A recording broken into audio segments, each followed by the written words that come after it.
When I first came to Bahrain, I was hoping to discover the customs of the Middle East, and this has turned out to be a very difficult thing, as people who come to the Gulf discover very early on. You find yourself surrounded by many foreigners of many different nationalities and faiths. They're all here to work, to achieve things for themselves. And this isn't what we expect to come for. This is not the culture that we're expecting to find. So for some time, Islam is obscured or masked from the people that come to the Gulf. So for a long time, I didn't discover anything about Islam. I heard the adhan and I thought, this is very beautiful, what do these words mean? And people told me. But even so, this was just information. This was almost like tourism. It was in fact probably 10 years later, after I travelled from Bahrain to Sharjah, to Dubai, and then on to Turkey, where I discovered something different.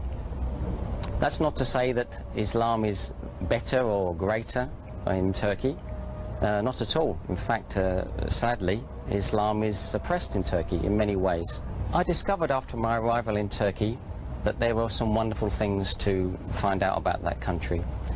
Of course, it has a great Islamic history, and this has sort of struck me visually straight away. I immediately discovered the beautiful Islamic architecture from the Ottoman period, and it was only after some time in Turkey I started to get to know the people very well.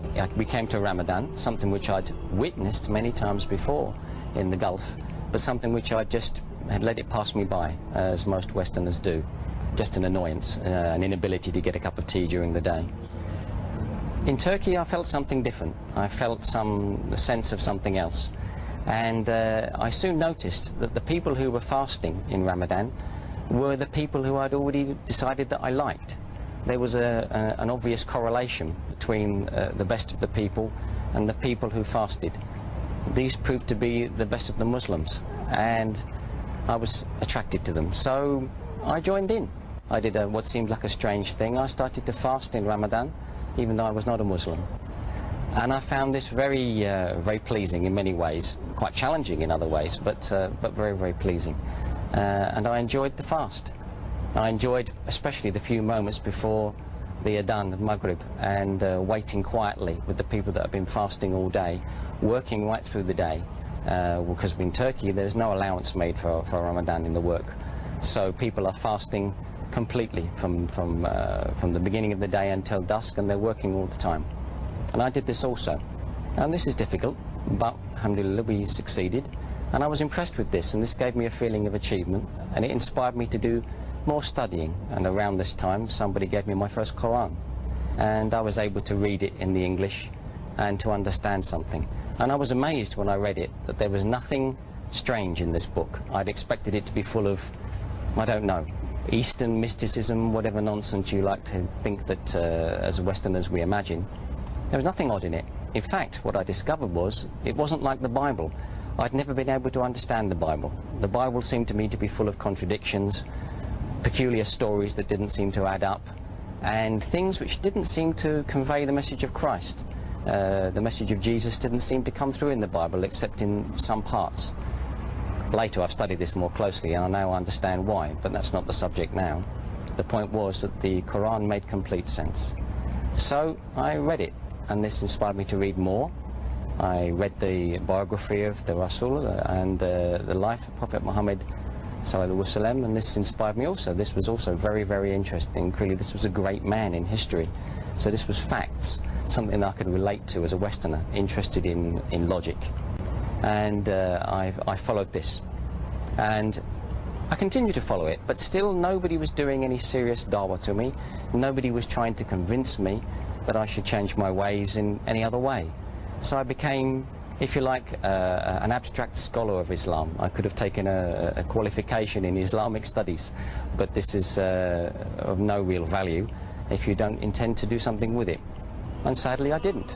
After I returned from Turkey to Dubai, by Allah, I found myself working for some very excellent people, and the person who was my boss became one of my great friends and still is to this day. In the evening after work we would discuss, or maybe we'd go out for some dinner, maybe a little bit during the office also, and he would help me to study the right things and talk to the right people. answer some of my questions as best he could. But still he could see my objections were all to do with logic.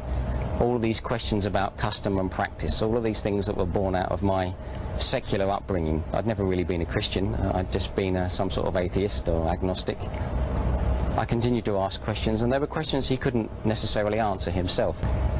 Fortunately, after some time, I think it was maybe after at least a year, some men came into his orbit, some businessmen, some European Muslims, who were trying to start a great project. Their project, particularly at that time, was the wish, the great desire to reintroduce the Islamic gold dinar as the currency of the Muslims. This seems like, even now, seems like an awfully big desire and a huge goal, and it was then, it remains so. But he brought this to me and he said, "Hey, you're a finance man, what do you think of this? There's some European Muslims who are trying to bring a practical aspect of Islam. The idea is that you cannot pay the zakah unless there is a gold dinar to pay it with. So you only have 4 pillars of Islam, and you must find the other one by some proper means." So he said to me, "What do you think of this idea?" Of course, I'd learned all about Islam, I knew what he meant by these pillars, and I said, "Rubbish, it can't be done. There's no way that they can overcome the financial system of the Kafirs, and this will fail." And he said, "Well, why don't you come and tell them this?" I think I was in a bad mood, and I said, "Yes, sure, I'll tell them." And so he took us out, and I met these men. They were Spanish and Germans, spoke English very well, very educated, very wise, great scholars. They'd reverted to Islam 10, 20 more years before, and their knowledge was very great. These men are still doing great dawah all over the world. So we discussed. We went to this restaurant, and we talked and we talked. We started with their dinner, and I asked my questions. And for the first time, I started to get answers that I couldn't challenge. They weren't just answering my questions from a religious point of view, but they were also answering from a point of view of logic and all the scientific sense that I thought I had and I thought I had as my objections, and arguing these points of religion and philosophy. And at 1 o'clock in the morning, and it was a Wednesday night in the middle of the week, they said to me, "So, do you have any more questions?" And I said, "No, I don't. I've run out of questions." So they said, "Now what? You're going to embrace Islam?" What could I say? I could only say yes. So it was. They invited me to come to their house on the following Friday, 2 days later. I came to their house, we prepared, they gave me some last lessons, some last advice, things I needed to know about the Salah, about making wudu, ghusl. And we went to the Grand Mosque in Jumeirah, where I said my Shahada. And I immediately got 1,000 big brothers all hugging me and delighted. And I'd never seen so many happy faces, never.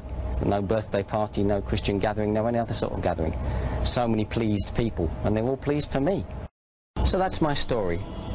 I hope it hasn't bored you too much. I think I just have one thing I want to say. Those of you that are watching that were born Muslims, alhamdulillah, you were blessed.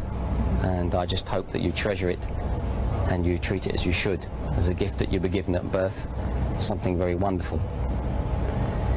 If you're watching and you already are a Muslim, but you are a revert like me, then Mabruk, congratulations. Also, alhamdulillah, always alhamdulillah. I hope your story was something wonderful for you, whether it was a sudden discovery or a slow and tortuous argumentative path like mine. Whatever it was, I hope it brought you to the right place. If you're not a Muslim, then I have something else to say to you. That is, look at me now, some ugly old man, but I'm very happy.